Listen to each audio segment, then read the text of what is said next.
எல்லோருக்கும் வணக்கம். சாரி, நான் பேசுகிறதுக்கு முன்னாடி மேலே இருக்கிற பெரியவர்களுக்கும் இங்கே வந்திருக்கிற அனைத்து நெஞ்சங்களுக்கும் ஒரு சின்ன விண்ணப்பம். உங்கள் எல்லோருக்கும் தெரியும், லெஜெண்டரி ஆக்டர்ஸ் நம்ம சவுத் இந்தியன் சினிமா, இந்தியன் சினிமாக்கே பெருமை செலுத்தின சரோஜாதேவி அம்மா இறந்துட்டாங்க. அதே மாதிரி நம்ம இண்டஸ்ட்ரியில் எத்தனையோ ஸ்டன்ஸ் பண்ண, எத்தனையோ என்னோடய படங்கள் மட்டும் இல்லை, எத்தனையோ திரைப்படங்களில் ரொம்ப ரிஸ்க்கான ஸ்டன்ஸ் பண்ண திரு ராஜு அவர்கள் படப்பிடிப்பில் ஒரு ஒரு கார் டாப்லிங் சேஸில் வந்து ஒரு ஷார்ட்டில் வந்து இறந்துட்டார். அவங்க 2 பேருக்கு மட்டும் ஒரு நிமிஷம் மௌன அஞ்சலி செலுத்தோம். தேங்க்யூ.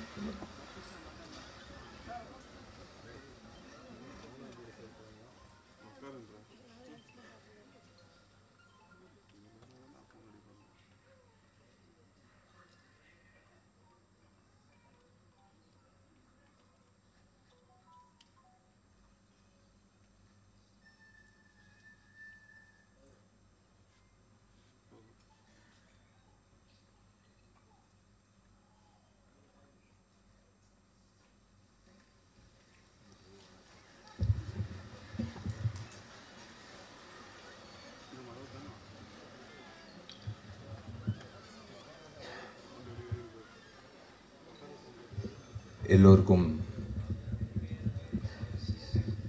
வணக்கம். இது ஏன் நான் மைக்கை ஆட்டுறேன்னா, இந்த வீடியோவும் வைரல் ஆகி மதகஜராஜா எப்படி ஹிட் ஆக்குனீங்களோ அதே மாதிரி ரெட் ஃப்ளவர் படமும் இந்த உலகம் முழுக்க இந்த விழாவோட வீடியோ போய் சேர்ந்து ரெட் ஃப்ளவர் படம் பார்க்கணுன்னு நான் வேண்டிக்கிறேன். அதனால தான் இந்த செய்கை செஞ்சேன்.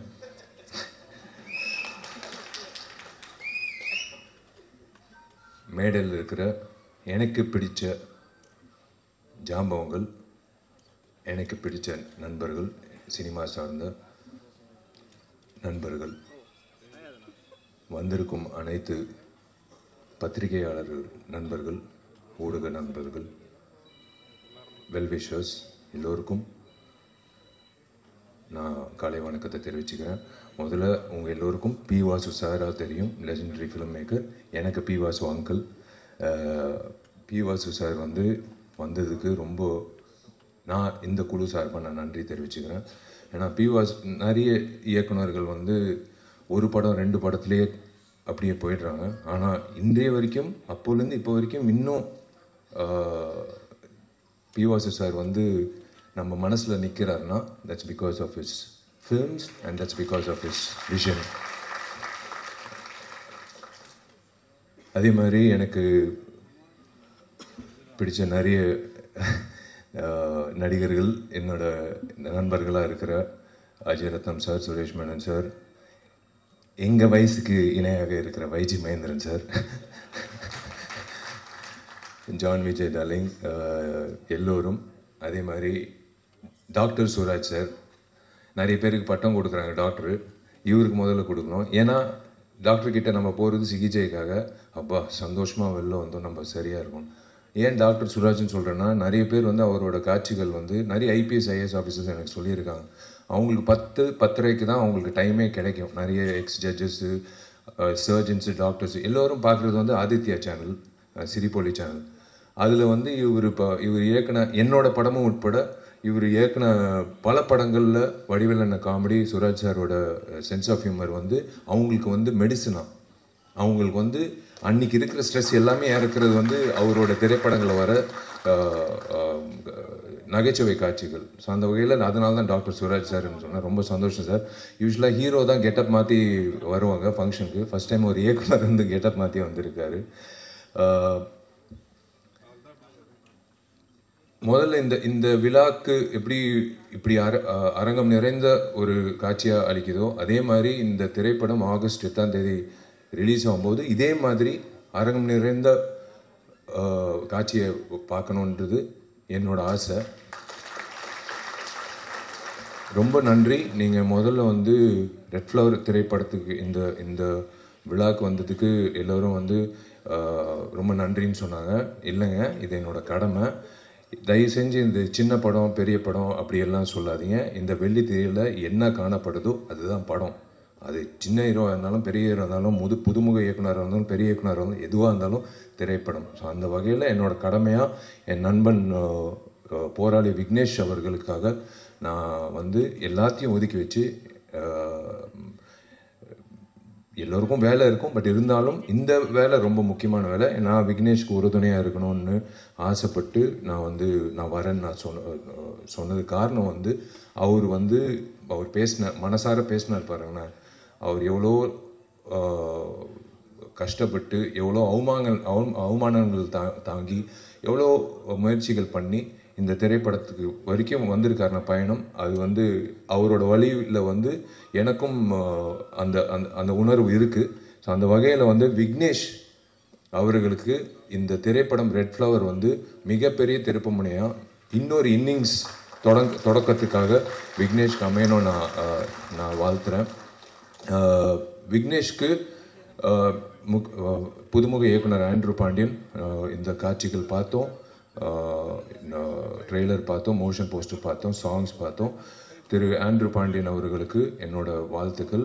பொதுவாக 2025 என்ன நடக்குது, நடைமுறை செயலில் என்ன நடக்குதுன்னு பண்ணுறதுக்கே பல இயக்குநர்கள் திண்டாடுறாங்க. ஆனால் இவர் 2047 என்ன நடக்க போகுதுன்னு ஒரு மிகப்பெரிய ரிஸ்க் எடுத்து ஒரு கதை பண்ணியிருக்காரு. அது in fact everyone was speaking about his vision. I wish Andrew Pandian all the very best for this film. Welcome to the industry. And இந்த விழா நாயகன் சந்தோஷ் ராம் இசையமைப்பாளர், வாழ்த்துக்கள். உங்கள் பாடல்கள் பார்த்தோம், ரொம்ப பக்கபலமாக இருந்திருக்கீங்க. Cinematographer and of course everyone including the heroine and the entire cast and crew. I wish all of you all the very best. Vignesh, ஒரே ஒரு விஷயம் நான் சொல்கிறேன். எல்லாரும் கதாநாயகர்கள் எதிர்பார்க்குறது ஒரு நல்ல ஒரு அமைப்பு வேணும். நம்ம என்னதான் நம்ம திறமைசாலி அப்படின்னு சொல்லும்போது நம்மளுக்கு ஒரு பொக்கிஷம் மாதிரி, ஒரு வைரம் மாதிரி ஒருத்தர் வேணும். யாருன்னா தயாரிப்பாளர்.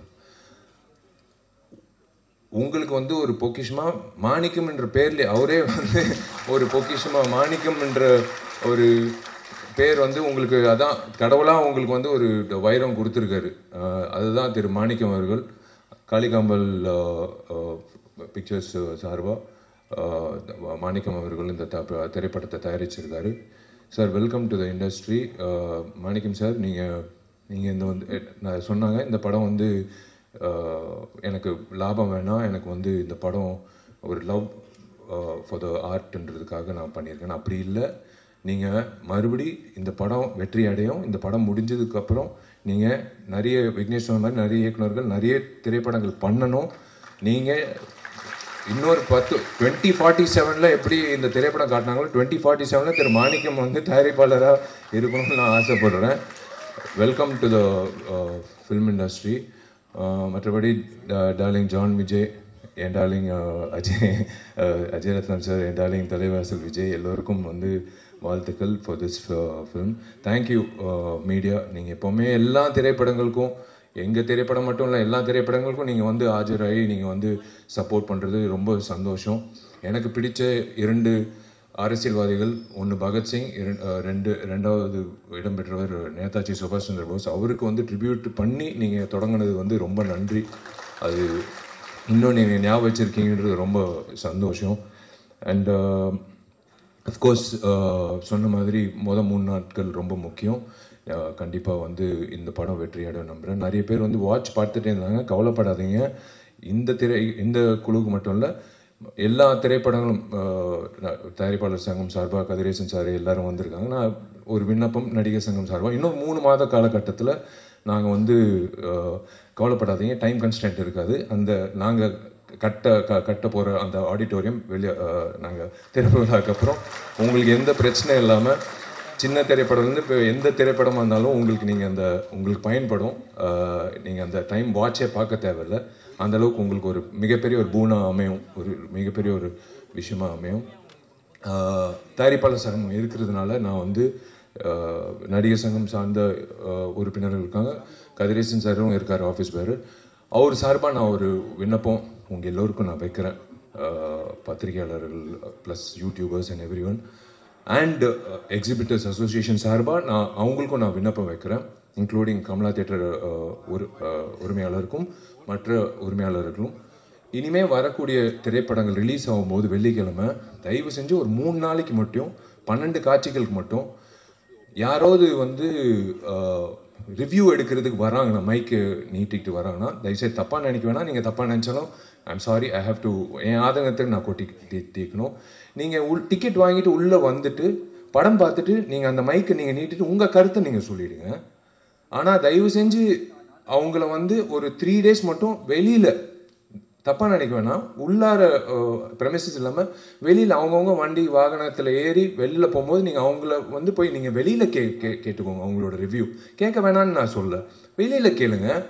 ஆனால் தயவு செஞ்சு ஒரு 3 நாட்களுக்கு மட்டும் அந்த 12 காட்சிகள் மட்டும் எக்ஸிபிட்டர்ஸ் அசோசியேஷன் நான் ஒரு வேண்டுகோளாக விண்ணப்பமாக வைக்கிறேன். உள்ளே மட்டும் கொஞ்சம் ரிக்வெஸ்ட் பண்ணி உள்ளே எடுக்க வேணான்னு சொல்லுங்கள்.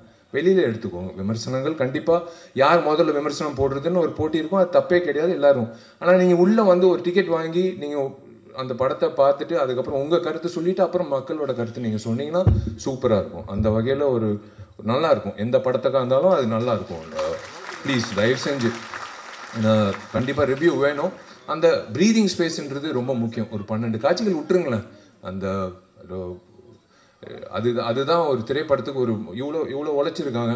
அது கண்டிப்பாக அது ஒரு நீங்கள் கொடுக்குற சப்போர்ட் தான் அந்த வகையில். ஸோ தேங்க்யூ வெரி மச் நீங்கள் எல்லோரும் வந்ததுக்கு. And wish you all the very best எல்லோருக்கும். இந்த ரெட் ஃப்ளவர் திரைப்படம் வெள்ளித்திரையில் மிக சிறப்பாக வெற்றிகரமாக கொண்டாடப்படணும். அதே வகையில் தயாரிப்பாளர் சங்கத்துக்கு இன்னொரு விண்ணப்பம் என்னென்னா, கதிரேசன் சார் ஒரு விழிப்புணர்வாக நீங்கள் ஒரு குழு அமைச்சு வரக்கூடிய புதுமுக தயாரிப்பாளர்களுக்கு இந்த ஓடிடி சேட்டலைட்டோ இல்லை ரிலீஸ் ஆகும்போது அவங்களுக்கு ஒரு சப்போர்ட்டோ, எப்படி ரிலீஸ் பண்ணணும், எந்த தேதியில் ரிலீஸ் நம்ம பண்ணியிருக்கோம். ஆக்சுவலாக ரெகுலேஷன் கமிட்டி மாதிரி பண்ணியிருக்கோம். ஒரே நாள் 10 திரைப்படம் ரிலீஸ் ஆகுது.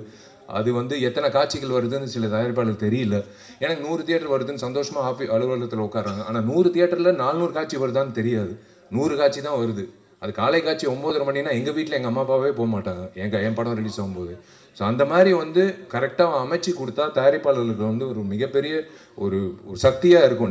நீங்கள் எல்லோரும் ஒரு பக்கபலமாக எல்லா திரைப்படத்துக்கும் இந்த திரைப்படம் வெள்ளிக்கிழமை இத்தனை திரையரங்கத்தில் இத்தனை காட்சிகளில் ரிலீஸ் ஆகுது, கவலைப்படாதீங்க அப்படின்னு சொல்லும்போது அவங்களுக்கு ஒரு சந்தோஷமாக இருக்கும். அண்ட் ப்ளஸ் அஃப்கோர்ஸ் எல்லாரும் அந்த ஓடிடி பிளாட்ஃபார்ம் அப்படின்னு வரும்போது நீங்கள் சப்போர்ட் பண்ணிங்கன்னா நல்லாயிருக்கும். மற்றபடி தேங்க்யூ, காட் பிளஸ் யூ.